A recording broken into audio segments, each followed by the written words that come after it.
Good evening and welcome to our special election coverage right here on NDTV. We have been extensively touring the state of Uttar Pradesh, a poll-bound state. Started this journey from Noida, went to Aligarh, all the way to Muzaffarnagar, Deoband, Saharanpur, Rampur, Swar Tanda, Bareilly, Shahjahanpur, Kasganj, back to Rampur, and today this journey has reached Karhal. Karhal is very, very important because this is the Samajwadi Party fortress. Even in the peak of the 2017 BJP wave, the Samajwadi Party won this seat. Akhilesh Yadav hopes that Karhal for him will bring about change for the Samajwadi Party in this entire region and also in Uttar Pradesh. Over the next 30 minutes, we'll look at all election-related stories right here on NDTV. But first, a very interesting thing happened when we were traveling from Rampur to Karhal. There is a town called Kasganj in the middle. Now, Kasganj is very famous because it's a bellwether seat. For many, many years, many decades, whoever wins Kasganj wins Uttar Pradesh. So, which way will Kasganj vote? But while this psephology happens, the larger point is, what are the people in Kasganj going through? So we spoke to a few sugarcane farmers, very poor farmers. They didn't even have tractors. We spoke to them on what their problem is. Let's listen into what they had to say. क्या नाम भैया आपका? हमारा छंगे लाल। कहाँ से हैं? गाँव गढ़पुरा।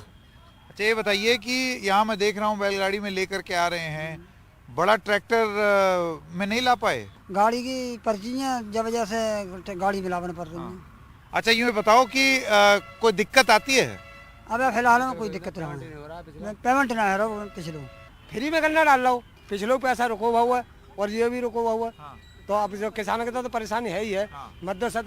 कब से पैसा रुका हुआ है? जब सीजन तो पूरी रुकी भैया, एक पैसा नहीं मिला है। इस सीजन में पैसा नहीं मिला है और पिछली सीजन का क्या रेट रहता है यहाँ पर? 350। 350। हाँ, और साल भर से इन्होंने नहीं दिया? नहीं, एक पैसा नहीं मिला है। और जो दावा किया जा रहा है कि हम बकाया चुका रहे हैं, बदल कर अब काय से तो बच्चा ने कहता पालो जाए, काय से अपना कपड़ा लिखता बना जाए, काय से खेती बनाई जाए और दूसरी खेती है तो काय से करी जाए। अब जो पैसा है जो लगा चुके जाम है, अब खेती काय से पाले जाके तो पैसा देना रहो मीडवारू। जब परेशानी है और का परेशानी किसान की। बैलगाड़ी लेके आया हूँ गन्ने की। ये बताइए बैलगाड़ी क्यों लाए, ट्रैक्टर क्यों नहीं लाए? कि यहाँ हम कुछ बड़े किसान भी हैं यहाँ जो ज़्यादा गन्ना करते हैं, हम कुछ थोड़ा गन्ना करते हैं।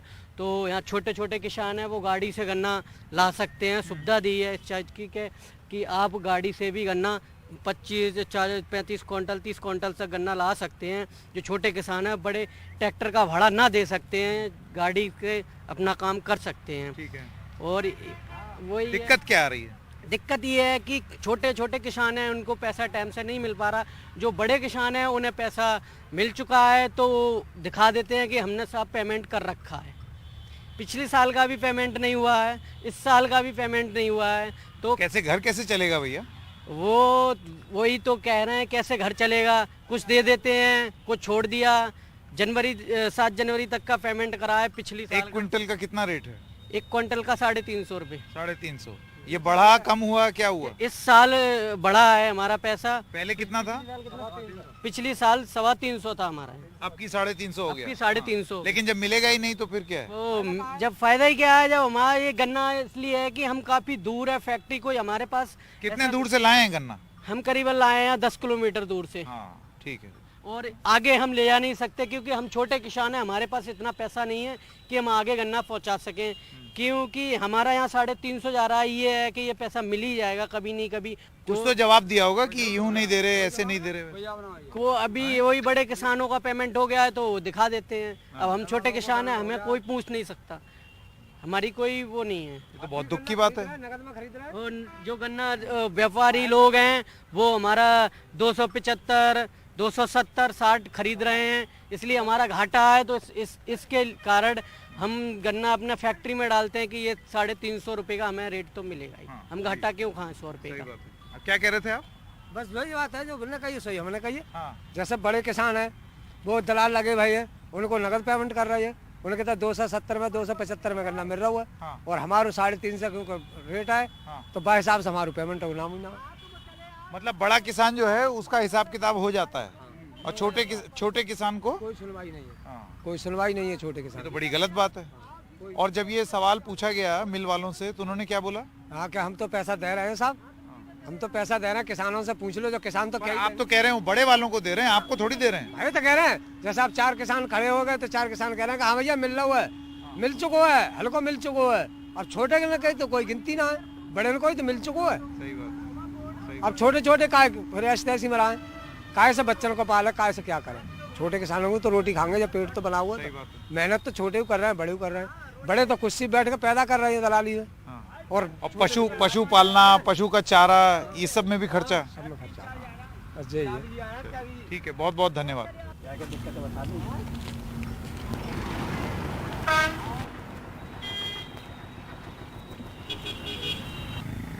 तो मिल वाले क्या कहते हैं उनसे भी जान लें। आपका शुभ नाम? जगराज सिंह बिश्नोई, आप यहाँ पर मिल मैनेजर, केन मैनेजर। केन मैनेजर। हाँ जी। ये बताइए, जो छोटे किसान हैं इनका ये कहना है कि साल भर से 350 रुपए क्विंटल का इनका रेट है जी लेकिन इनको साल भर से पेमेंट नहीं हुई है। जी ऐसा क्यों? जबकि इनका ये दावा है कि बड़े जो किसान हैं जो कि ट्रैक्टर में भर के लेके आते हैं उनको उनका दाम मिल जाता है, नहीं, छोटे नहीं। किसानों को नहीं मिल रहा। नहीं पेमेंट सबको बराबर एक ही साथ मिलता है, चाहे वो ट्रैक्टर वाला हो चाहे बैलगाड़ी वाला हो। वो जितना हमने जैसे पिछले साल का 31 जनवरी तक का पेमेंट हमारा फाइनल हो गया, तो वो सबका ही फाइनल हुआ है। ऐसा नहीं कि कोई किसी बैलगाड़ी या ट्राली वाले का अलग अलग करा, वो सबका बराबर है जी। तो फिर क्यों कह रहे हैं किसान? नहीं कौन भाई सा वो झूठ क्यों बोलेंगे अगर वो ये कह रहे हैं कि साल भर से उनको पैसा नहीं मिला है? उसमें ऐसा है, किसी किसान के जैसे शादी है या कोई गंभीर बीमारी से बीमार है, तो ऐसे किसान का पेमेंट हम डीसीओ के माध्यम से, जिला गन्ना अधिकारी के माध्यम से, उनके कहने के अनुसार, उनके अप्रूवल पे हम लोग उनका पेमेंट कर देते हैं। अब उसमें ये तो पता नहीं को, चाहे वो उन्हें बैलगाड़ी से तुलाया था या ट्राली से तुलाया था। अब उसे बड़ा किसान मान लेते किसान लोग, ये छोटे किसान, कि उसका पेमेंट हो गया, तो उसका पेमेंट हमने इसलिए कर दिया कि उसकी लड़की की शादी थी, उसमें भी हम आधा पेमेंट करते हैं। जिला गन्ना अधिकारी जो लिख के देते हैं कि इनकी लड़की की शादी है तो इसमें इनका आधा पेमेंट कर दिया जाए, तो उसका हम आधा पेमेंट कर देते हैं। या कोई बीमारी से, गंभीर बीमारी से बीमार है, तो ऐसे किसान का हम, ताकि किसी को ज़्यादा दिक्कत ना हो, तो ऐसे किसान का पेमेंट पहले कर देते हैं। बहुत बहुत धन्यवाद। And you know, when the shoot ended, all these this cane manager, other members of the sugarcane factory, they all walked us right up till our car, so that we don't end up talking to any other farmer, any other cane farmer. And while all of this was happening, Sachin Gupta, who's our video journalist, he was still filming some B-roll, some post-roll. And many of these farmers came in and said, we want to talk more, because what you've just been told is not the truth. The problem is that for the small farmers, the apathy continues. Let's now shift focus and let me hand it over to my colleague Alok Pandey, because there is a very significant development. Speaking of farmers, Mr. Ajay Mishra Teni has been released on bail. Alok Pandey, what more details do you have? Thank you, Sanket. So I'm standing outside the Lakhimpur district prison, from which Ashish Mishra was released around 5 p.m. if I am not mistaken. But there was a catch in the way he was released. You know, there was some VIP treatment for the VIP son of the junior home minister. Everyone who usually gets released, and my colleague Pratik Srivastav, who is our contributor in Lakhimpur, he tells me that everyone gets released from here, from this gate behind me. So you have to walk out and then you are received by your relatives who can take you away. In the case of Ashish Mishra, he was taken to an SUV inside the jail compound, and then he exited from a rear gate, from a side gate. Thankfully, we were aware that something like this could happen, so our teams were deployed there, so we managed to get him. However, of course, he did not face the cameras. He was arrested on the 9th of October after he allegedly murdered 4 farmers and a journalist on the 3rd of October. His arrest itself took the Supreme Court's intervention. The police then constituted an SIT on Supreme Court directions. That SIT filed a charge sheet in court. But in its bail order, the Allahabad High Court has said very clearly that they do not accept the police's version of things. That's number one.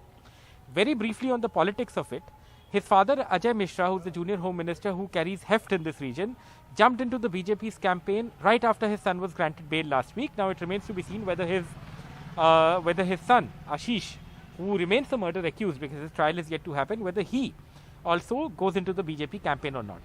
Farmer leaders and those who lost their loved ones are angry over all of this, and Rakesh Tikait, the farmer leader, was here and he said that the Supreme Court, they could approach the Supreme Court to get this bail order cancelled. I spoke to Rakesh Tikait earlier in the day. Let's just listen to what he had to say.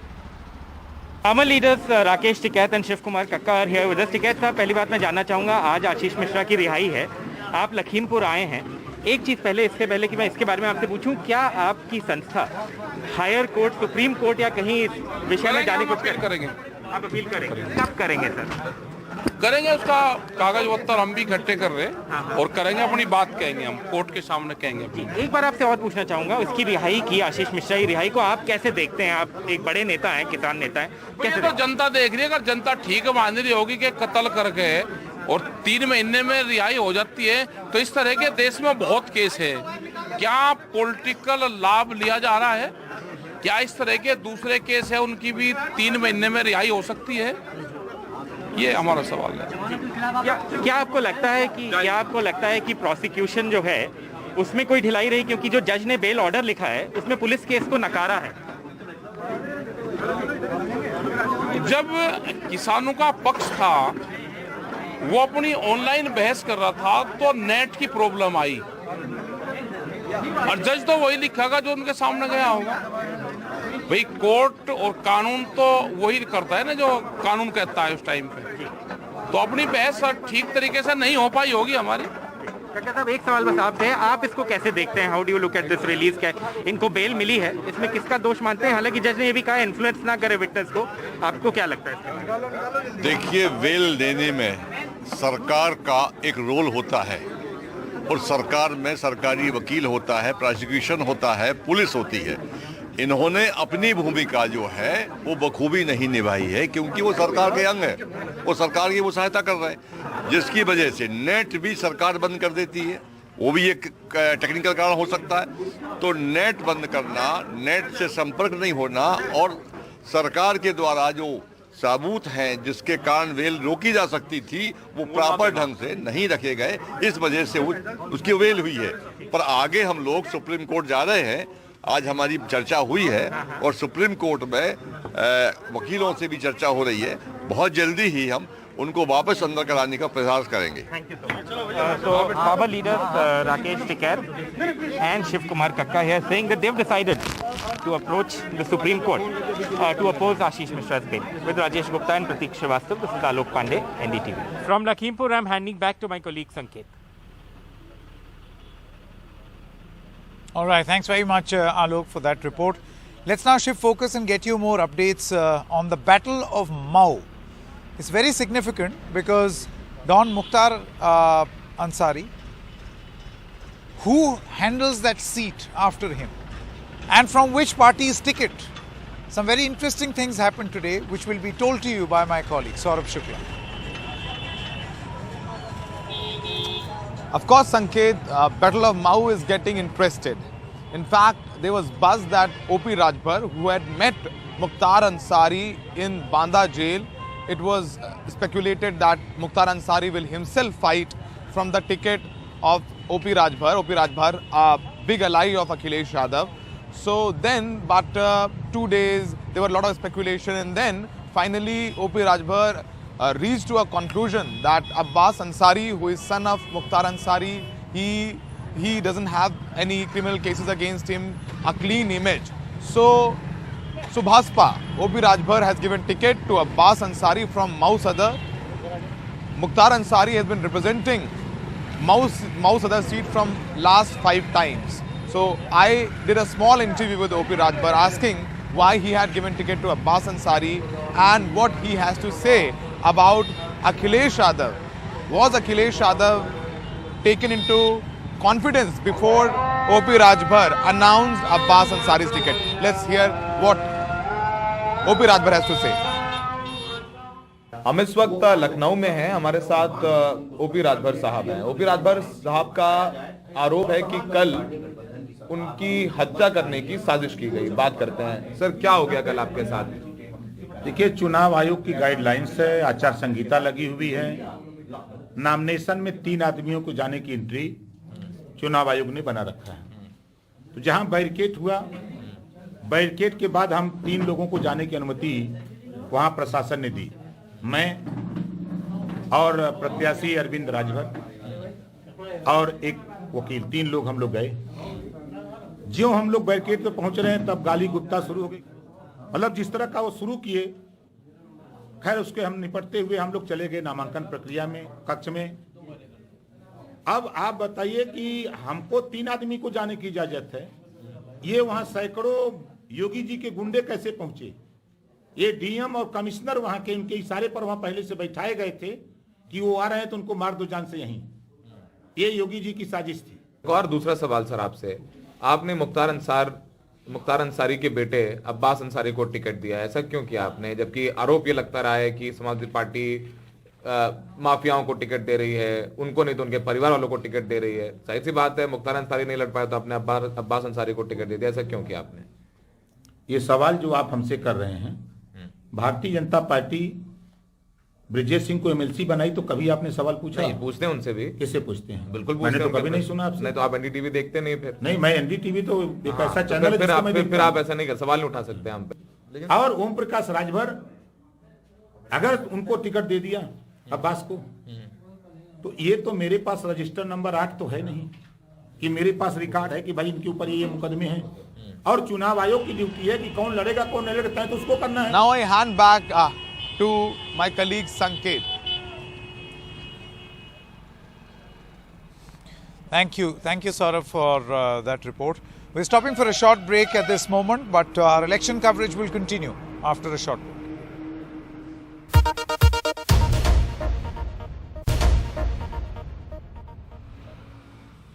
Welcome back. Let's now talk about another election-bound state, that is Punjab. My colleague Mohammad Ghazali will now talk about it. Ghazali, last-minute campaigning now taking place, lots of action in your state, and also what's really happening along the border? See, right now I'm just in Amritsar, from where Priyanka Gandhi held a road show for Navjot Singh Sidhu in his constituency in Amritsar East. And every party, even today Rahul Gandhi spoke about how you won't find a Congress leader is staying in the residence of a terrorist, but you will find an AAP leader to be. So national security, border security seems to be the pole issue for every party, be it Congress, Amrinder Singh, BJP or even Aam Aadmi Party. And today I just covered one village across the border which is just located near the Indo-Pak border. So whether this issue resonates with the villagers or the voters there, or unemployment and drug is the major issue for them. Please see this. Border security, smuggling of drugs, drones dropping weapons, drugs, arms, ammunition, counterfeit currency. This has captured the major headlines in the last 5 years in Punjab, and many parties are now making the national security as one of the main poll issues, be it Captain Amrinder Singh and the BJP, and even today Arvind Kejriwal, who is in Punjab, raised this issue saying that he will provide security to one and all across Punjab, and will also work to ensure that there is no drug smuggling from across the border. Right now I am here in this village Dauke, which is right near the barbed fencing or the Indo-Pakistan border. This village falls in the constituency of Atari constituency, which is a reserve constituency, was being represented by the sitting Congress MLA Tarseem Singh DC. I am joined here by some of the villagers. We will speak to them whether national security or the border security is an issue for them, or unemployment, lack of development is a major issue or a major concern for them. इस गांव में, पंजाब में पिछले 10 साल में हमने देखा है कि जब अकाली दल की सरकार थी तो सड़कें बहुत बनी हैं पंजाब में, हर गांव में आप पहुंच सकते हैं, लेकिन गांव के अंदर क्या काम हुए हैं पिछले 10 साल में, 15 साल में, आपको काम याद है कि यहाँ क्या क्या हुआ है? सर पिछले बार तो काम काफ़ी हुआ था, पर एज की जो तरसेम सिंह DC विधायक रह के चुके ने MLA टारी हल्का दे, उसने कुछ नहीं किया। कुछ नहीं किया। सरकार ने उसको टिकट भी नहीं दिया उसकी। तो यहाँ पर अगर सिर्फ इस गांव की बात करें, क्या मुद्दे आप लोगों के लिए हैं कि आपको लगता है? ਮੁੱਦੇ ਸਾਨੂੰ ਤੇ ਸਾਡਾ ਇਲਾਕਾ ਬਾਰਡਰ ਦਾ ਹਾਂ। ਇੱਕ ਤਾਂ ਸਾਨੂੰ ਗਰੀਬਾਂ ਨੂੰ ਪੁਲਿਸ ਬੜਾ ਸਤਾਉਂਦੀ ਆ, ਨਜਾਇਜ਼ ਚੁੱਕ ਕੇ ਲੈ ਦੀ ਚੱਡੇ ਪਾੜ ਕੇ ਤੇ ਫੜਾਉਣ ਦੀ ਲੈ ਚੁੱਕ ਕੇ मतलब नाजायज पुलिस आपको उठा बॉर्डर एरिया ਬਾਰਡਰ करके ਕਰਕੇ तंग कर दिया। तो आप लोगों को डर लगता है कि पाकिस्तान की तरफ से ड्रोन आते हैं या ਡਰ ਲੱਗਦਾ ਹੀ ਆ, ਲੱਗਣਾ ਹੀ ਆ। ਜਦੋਂ ਸਾਨੂੰ ਨਜਾਇਜ਼ ਹੀ ਫੜ ਕੇ ਲੈ ਜਾਣਾ ਤੇ ਡਰ ਲੱਗਣਾ ਨਹੀਂ। नहीं? डर नाजायज पकड़े जाने से लगता है या पाकिस्तान से जो ड्रोन आता है ਉਹ ਜਨਾਬ ਜਦੋਂ ਐਵੇਂ ਨਜਾਇਜ਼ ਉੱਤੇ ਉੱਤੇ ਜੋ ਮਰਜ਼ੀ ਆ ਜੇ ਤੇ ਜਦੋਂ ਸਾਨੂੰ ਪਤਾ ਹੀ ਨਹੀਂ ਵੀ ਕਿਹੜੀ ਚੀਜ਼ ਲੰਘਣ ਦੀ ਆ ਤੇ ਡਰ ਤੇ ਲੱਗਣਾ ਹੀ ਆ। क्या कह रहे हैं? जिसका खेत उसको ज्यादा तंग करते, ड्रोन आया हवा में आया गिर गया, जिसका खेत उसको पकड़ के ले जाते, तुम्हारे खेत में कैसे आया, तो उसको मजबूरी मुड़ के बेचारा ਜਿਹਦਾ ਖੇਤ ਹੈ ਨਾ ਇਹਨੂੰ ਪਕੜ ਕੇ ਲੈ ਜਾਂਦੇ ਹੋ। ਤੇ ਜਦੋਂ ਪੈਂਦੀਆਂ ਨੇ ਵੋਟਾਂ ਉਦੋਂ ਗਾੜੀ ਐ ਕਰਕੇ ਹੱਥ ਜੋੜਦੇ ਆ, ਮੁੜ ਕੇ ਸਾਡੇ ਗਾੜੀ ਕੋਈ ਵੜਦਾ ਨਹੀਂ, ਨਾ ਕੋਈ ਡੀਸੀ, ਨਾ ਕੋਈ ਕੈਪਟਨ, ਨਾ ਕੋਈ ਬਾਦਲ ਸਰਕਾਰ, ਨਾ ਕੋਈ ਡੀਸੀ, ਕੋਈ ਨਹੀਂ ਸਾਡੀ ਗੱਲ ਮੰਨਦਾ। ਕਿਉਂ? ਇੱਥੇ ਤਾਰਾਂ ਦਾ ਲਾਗਾ, ਬਾਰਡਰ ਦਾ ਲਾਗਾ, ਮੁੜ ਕੇ ਕੋਈ ਆਉਂਦਾ ਹੀ ਨਹੀਂ ਇਹ ਪਿੰਡ। All right, that's a wrap in this edition of the broadcast. Thank you very much for watching. We'll get you all the latest news and updates again tomorrow.